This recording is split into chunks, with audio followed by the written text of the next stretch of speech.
Hey students, here we are again. Hope you all doing good. So we are here with the 11th part of NCERT History class 12th,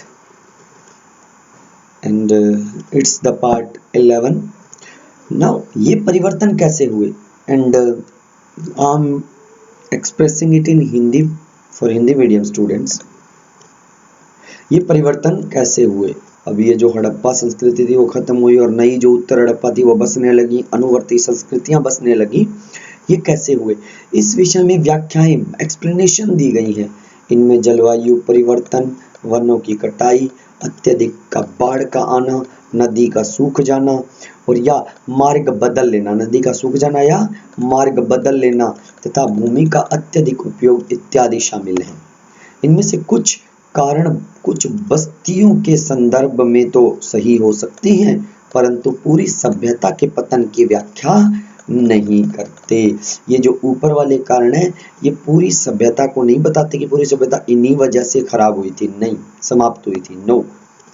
कुछ एक बस्तियां जरूर इन जो ऊपर वाली आपदाएं हैं उनका उन्होंने सामना किया। ये बात पुरातत्वविद बोलते हैं। ऐसा लगता है कि एक सुदृढ़ एकीकरण के तत्व संभवतः हड़प्पाई राज्य जिसका अंत हो गया था। मुहरों, लिपि, विशिष्ट मनकोता, मृद भांड के लोप, मानकीकृत बाट प्रणाली के स्थान पर स्थानीय बाटों के प्रयोग, शहरों के पतन और परित्याग जैसी परिवर्तन, इस तर्क को बल मिलता है उपमहाद्वीप को एक पूरे तरीके से अलग क्षेत्र में नए शहरों के विकास के लिए एक सहस्त्राब्दी से अधिक समय तक प्रतीक्षा करनी पड़ी। ठीक है, एक सहस्त्राब्दी मतलब हजारों वर्षों तक उनको क्या करना पड़ा, प्रतीक्षा, इंतजार करना पड़ा उनको। ठीक है, अब एक आक्रमण के साक्ष्य दिखाते हैं आपको कि एक आक्रमण कैसे हुआ। डेडमैन लेन एक संकरी गली है जिसकी चौड़ाई 3 से 6 फीट तक एक परिवर्ती है, मतलब बिल्कुल संकरी है वो। वह यह बिंदु है जहां गली पश्चिम की ओर मुड़ती है। 4 फीट 2 इंच की गहराई पर एक खोपड़ी का भाग और एक वयस्क की छाती तथा हाथ के ऊपर के भाग की हड्डियां मिली थी इसमें, डेडमैन लेन संकरी गली में। ठीक है, डेडमैन लेन संकरी गली में ये चीजें मिली थी, खोपड़ी का भाग, एक वयस्क की छाती तथा हाथ के ऊपरी भाग की हड्डियां। ये सभी बहुत भुरभुरी अवस्था में थी, मतलब गलने की अवस्था में थी। यह धड़ पीठ के बल गली में आड़ा पड़ा हुआ था। पश्चिम की ओर 15 इंच की दूरी पर एक मोटी खोपड़ी के कुछ टुकड़े मिले थे। इस गली का नाम इन्हीं अवशेषों पर आधारित है। ये बात किसने बताई? ये बताई है जीन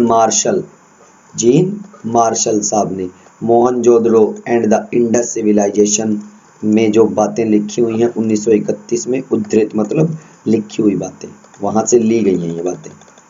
ठीक है, 1925 में मोहनजोदड़ो के इसी भाग से 16 लोगों के अस्थि पंजर उन आभूषणों सहित मिले थे जो इन्होंने मृत्यु के समय पहने हुए थे। अब बहुत समय पश्चात 1947 में R.E.M. व्हीलर ने, जो भारतीय पुरातात्विक सर्वेक्षण के तत्कालीन डायरेक्टर थे, 1947 में पुरातत्व सर्वेक्षण विभाग का डायरेक्टर कौन था? R.M. व्हीलर साहब थे। तो इन पुरातात्विक साक्ष्यों का उपमहाद्वीप में ज्ञात प्राचीनतम ग्रंथ ऋग्वेद के साक्ष्यों से संबंध स्थापित करने का प्रयास किया गया। उन्होंने लिखा, ऋग्वेद में पुर शब्द का उल्लेख है प्राचीर, किला या गढ़। पुर का मतलब प्राचीर, किला या गढ़। आर्यों के युद्ध के देवता इंद्र को पुरंदर कहा जाता है, यानी कि गढ़ का विध्वंसक, जो गढ़ को समाप्त कर दे, किले को समाप्त कर दे, दुर्ग को मिटा दे। यह दुर्ग कहाँ थे, कहाँ हैं या थे, यह पहले माना गया था कि यह मिथक मात्र थे। हड़प्पा काल में हुए उत्खननों मतलब खुदाई ने, उत्खननों मतलब किसी चीज को निकालने के लिए खुदाई जिसको बोलते हैं, याद रखना, ने मानव परिदृश्य बदल दिया है। यहाँ हम मुख्यतः अनार्य प्रकार की एक बहुत विकसित सभ्यता पाते हैं। जिसमें अब प्राप्त जानकारी के अनुसार विशाल किलेबंदी की गई थी। यह सुदृढ़ रूप से स्थिर सभ्यता कैसे नष्ट हुई? हो सकता है जलवायु संबंधी, आर्थिक और राजनीतिक ह्रास ने इसे इतना कमजोर किया हो, पर अधिक संभावना इस बात की है कि जानबूझकर और बड़े पैमाने पर किए गए विनाश ने इसे अंतिम रूप से समाप्त कर दिया। यह संयोग मात्र ही नहीं हो सकता कि मोहनजोदड़ो के अंतिम चरण में आभास होता है कि यहाँ पुरुषों, महिलाओं तथा बच्चों का जनसंहार मतलब लोगों को मारा गया था, मैस्करे किया गया था। पारिस्थितिक साक्ष्यों के आधार पर इंद्र अभियुक्त माना जाता है, और जो परिस्थिति के अनुसार जो सबूत मिले उनमें इंद्र को क्या माना जाता है? कारण माना जाता है कि इंद्र के कारण ये लोग मरे। R.M. व्हीलर, हड़प्पा 1946, ये R.M. व्हीलर साहब ने बात कही थी। एंशियंट इंडिया जनरल के अंदर, जनरल एक पत्रिका होती है, उसमें 1947 से उद्धृत लिया गया है। उद्धृत का मतलब लिया गया है।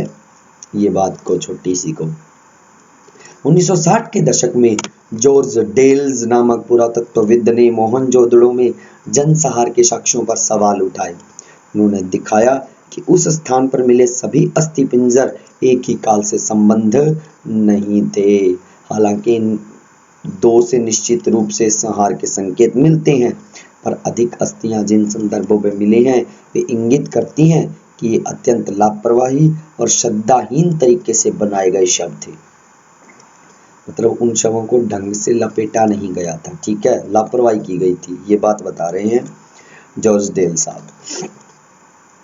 शहर के अंतिम काल से संबंध विनाश का कोई स्तर नहीं है।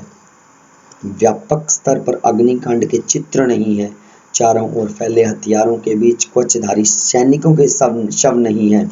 दुर्ग से जो शहर का एकमात्र किलेबंद भाग था, अंतिम आत्मरक्षण के कोई साक्ष्य नहीं मिले हैं। G.F. Dales the mythical massacre at Mohenjodaro expedition होता है खुदाई करना किसी चीज की, 1964 से उद्धृत मतलब लिया गया है। ये बात जैसा कि आप देख सकते हैं, ऊपरी तथ्यों का सावधानी पूर्वक पुनर्निरीक्षण कभी कभी पूर्ववर्ती व्याख्याओं को पूरे तरीके से पलट देता है, उलट देता है। नेक्स्ट पार्ट, अब हड़प्पा की खोज पढ़ते हैं हम। हड़प्पा की खोज। अब तक हमने हड़प्पा सभ्यता के विभिन्न पहलुओं का विश्लेषण इस संदर्भ में किया है कि किस प्रकार पुरातत्वविदों ने भौतिक अवशेषों से प्राप्त साक्ष्यों के माध्यम से एक आकर्षक इतिहास के अलग अलग अंशों को एक साथ जोड़ा है। लेकिन एक कहानी और भी है कि किस प्रकार पुरातत्वविदों ने सभ्यता की खोज की, उसे ढूंढा। जब हड़प्पा सभ्यता के शहर नष्ट हो गए तो लोग धीरे धीरे उनके विषय में सब भूल गए।